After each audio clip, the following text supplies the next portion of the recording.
रविवारचा दिवस होता. शाळेला सुट्टी असल्याने महेशने सकाळपासूनच आज दिवसभरात काय काय करायचं याची एक यादीच तयार केली होती. खाटेवर झोपेतच या कुशीवरून त्या कुशीवर सरकत तो विचार करत होता. त्याच्या आईने हाक मारताच त्याने अंगावरचे अंथरूण काढून फेकले आणि धावतच अंघोळीसाठी गेला. घाई गडबडीत कशीबशी अंघोळ आटोपून त्याने झटपट कपडे घातले. नाश्ता करून त्याने सरळ त्याचा जिवलग मित्र संतोषकडे धाव घेतली. महेश आणि संतोष लहानपणापासूनच कायम एकत्र राहणारे. अभ्यास असो, खेळणं असो की दंगामस्ती करणं असो, साऱ्या गोष्टींमध्ये दोघे कायम सोबत असणारे. सुट्टीच्या दिवशी दिवसभरात गावात रानात भटकणे हा त्यांचा आवडता छंद. त्यांच्या मस्तीने, धिंगाण्याने घरचे त्यांना ओरडायचे, मात्र त्या दोघांना काहीच फरक पडत नव्हता. ते कायम स्वतःच्या मनाला वाटेल तसं वागत होते आणि याचाच त्यांना एक दिवस पश्चाताप होणार होता याची त्यांना कल्पना नव्हती. आज रविवार तर होताच, त्यावर आज अमावस्यासुद्धा होती. सकाळी घराबाहेर पडताना महेशच्या आईने त्याला याची कल्पना देऊन संध्याकाळ होण्यापूर्वी घरी यायला बजावले होते. घाईत बाहेर पडणाऱ्या महेशच्या कानावर ते किती प्रमाणात पडेल याची त्यालाच कल्पना असावी.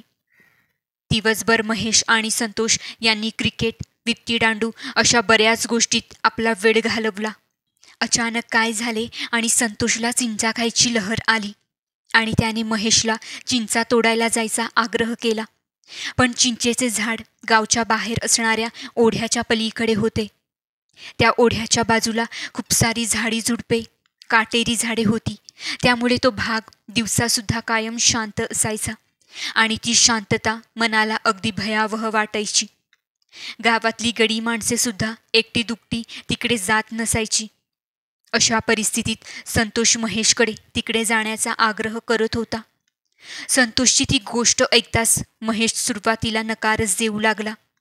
त्याला त्या जागेची भीती नव्हती, मात्र आज अमावस्या असल्याने त्याला तिकडे जायला नको वाटत होते. "आर, येडा झाला काय? आज आमुष्या हाय आणि तू तिकडे जायला सांगतू या?" "नग बाबा, मी नाही येणार."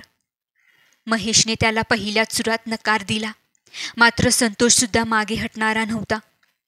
"आर, मर्दासारखा मरत आणि असा पोरीवानी काय घाबरतू या? मी हाय ना सोबत. आणि लई येळ लावायचा नाही, रात्र व्हायच्यात येऊ. चल चल." संतोषने महेशला आपल्या चांगल्याच विश्वासात घेतले. हो नाही करत महेश शेवटी तयार झालाच. आपल्यासोबत एक काठी घेऊन दोघे चिंचा पाडण्यासाठी निघाले. सायंकाळ झाली होती. सूर्य डोंगराच्या पलीकडे लपून बसला होता. त्याची सोनेरी किरणे आकाशात पसरली होती. हवेत आता गार वारा वाहू लागला होता. दिवसा असलेला गोंधळ पूर्णपणे शांत झाला होता. दोघे आता गावाच्या बाहेर असलेल्या त्या ओढ्याच्या किनाऱ्यावर उभे होते. ओढा आता सायंकाळच्या गारव्यात अगदी शांतपणे वाहत होता. ओढ्यात आता थोडंसंच पाणी राहिलं होतं. त्याच पाण्याचा खळखळ असा आवाज त्यांच्या कानावर पडत होता. मध्येच एखादा काजवा चमकून जात होता. झाडांच्या वेड्यावाकड्या फांद्या काळ्या अंधारात भयानक आकार धारण करून उभ्या होत्या. संतोषने आपले पाऊल पुढे त्या ओढ्याच्या डोहात टाकले आणि पुढे चालू लागला. महेशला मात्र इथे आल्याचा भयंकर पश्चाताप होऊ लागला होता. मात्र आता तो एकटा माघारी जाऊ शकत नव्हता. त्यामुळे तो आजूबाजूच्या वातावरणात होणाऱ्या बारीक आवाजाचा अंदाज घेत संतोषच्या मागे चालू लागला. पायाखाली असणारी वाट त्या भीतीने एकदम अनोळखी झाली होती. काही अंतरावरच ते चिंचेचे झाड होते. अचानक एका वळणावर महेशच्या पायाखाली काहीतरी चिरडलं गेल्याची जाणीव त्याला झाली. त्याने डोळे किलकिले करून खाली पाहिले आणि भीतीने त्याच्या अंगावर काटाच उभा राहिला. खाली एका पत्रावळीवर कुंकवाने भरलेला भात, लिंबू, मिरच्या, काळा बुक्का असं बरंच काही ठेवलेलं होतं आणि नेमकं त्यातच महेशचा पाय पडला होता. महेशला आता चांगलाच दरदरून घाम फुटला होता. त्याने संतोषला माघारी जायची विनंती केली, पण संतोष आता एवढ्या जवळ येऊन माघारी जाणार नव्हता. त्यामुळे तो महेशला घेऊन त्या चिंचेच्या झाडाकडे गेलाच.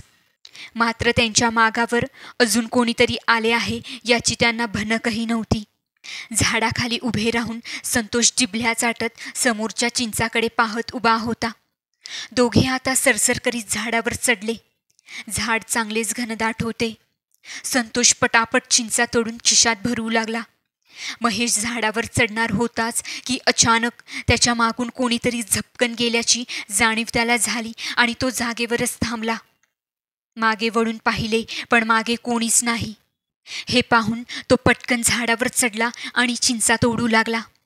दोघे चिंचा तोडण्यात मग्न होतेच की अचानक जोराचा वारा सुटू लागला आणि कोणाच्या तरी हसण्याचा आवाज येऊ लागला.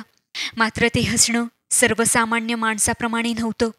त्या हसण्यात 2-3 आवाज होते. तो आवाज ऐकून आता मात्र दोघे चांगलेच घाबरले. भीतीने थरथर कापत ते इकडे तिकडे पाहू लागले. मात्र त्यांना आसपास कोणीही दिसत नव्हतं. संतोषने घाबरत महेशकडे पाहिलं आणि त्याची भीतीने गाळणच उडाली. महेशच्या मागच्या फांदीवर एक भयानक पिशाच आपली टोकदार जीभ बाहेर काढून महेशकडे पाहत होते. त्याचे लाल भडक डोळे, काळा कुट्ट चेहरा, टोकदार सुळेरूपी दात पाहून संतोषने जोरदार महेशच्या नावाने किंकाळी फोडली. बेसावत असलेल्या महेशचा अचानक दचकून तोल गेला आणि तो धपकन खाली पडला. खाली पडताच त्याच्या पाठीला चांगलाच मार लागला. आई ग, असं ओरडत त्याने वरती पाहिलं आणि पाठीची कळ त्याच्या पूर्ण अंगात भिनली. ते पिशाच संतोषकडे अतिशय रागाने पाहत होते. त्याने आपला जबडा उघडून आपले सुळेरूपी दात बाहेर काढले आणि झपकन संतोषकडे धाव घेतली. संतोषने मागचा पुढचा विचार न करता सरळ खाली उडी मारली आणि महेशला उठवून घराकडे धाव घेतली. ते पिशाच आता आणखीनच जास्त त्वेषाने त्यांच्या मागे धावू लागले. त्या दोघांच्या कानावर ते पिशाच धावण्याने होणाऱ्या झाडांच्या पानांचा सळसळ आवाज पडत होता. त्यामुळे ते पिशाच आपल्यापासून जास्त दूर नाही हे समजताच ते आणखीन जोरात धावत होते. महेशच्या डोळ्यापुढे आपल्या आईवडिलांचा चेहरा येऊ लागला आणि त्याला आता रडूच कोसळत होतं. ते पिशाच ह्या झाडावरून त्या झाडावर उड्या मारत, किंचाळत, फांद्या त्यांच्या दिशेने भिरकावत त्यांचा पाठलाग करत होते. काही अंतर धावताच संतोष आणि महेशला समोर ओढा दिसू लागला. ते पाहताच त्यांच्यात नव्याने ऊर्जा आली आणि ते आणखीन जोरात धावू लागले. संतोषने 4 उड्यातच तो ओढा पार केला होता.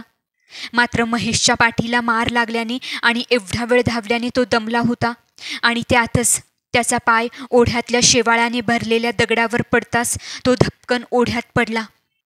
संतोषने पटकन मागे वळून पाहिले आणि त्याने महेशकडे धाव घेतली होतीच की अचानक त्याचे डोळे मोठे झाले.